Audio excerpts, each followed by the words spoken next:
ใจเพิ่มไหมครับถามได้นะครับแล้วเอามาดูว่ามันดีกว่านั้นนะครับ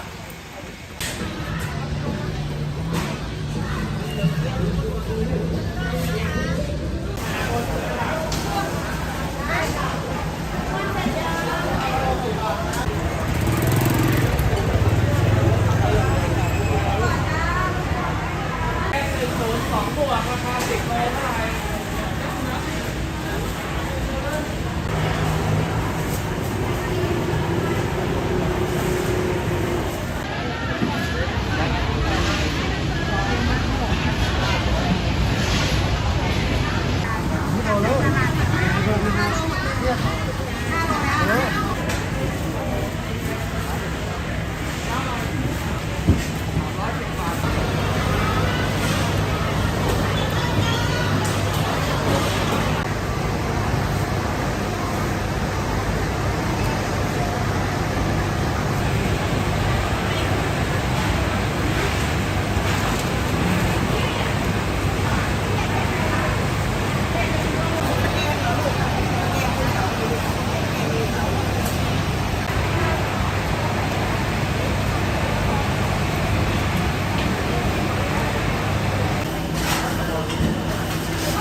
ยังไงนี่ลูกค้าอยู่ ไม่งั้นจะขายยังไงวะ น่าจะรับอะไรดีคะแล้วก่อนได้จ้า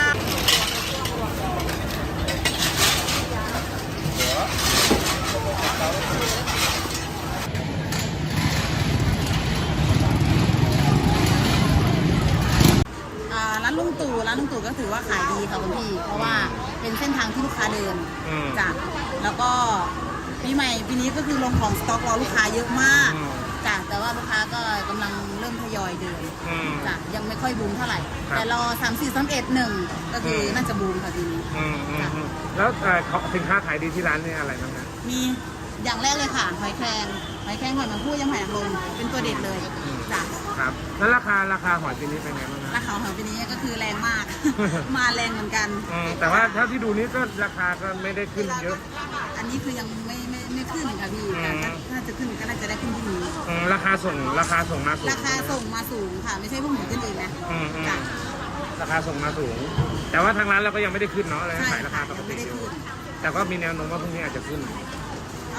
ถ้าเทียบกับราคาปีที่แล้วปีนี้แรงกว่า โอ้โหปีนี้แรงกว่า ใช่ค่ะ เพียงแต่ว่าเรายังไม่ขึ้นใช่ไหม ใช่ค่ะ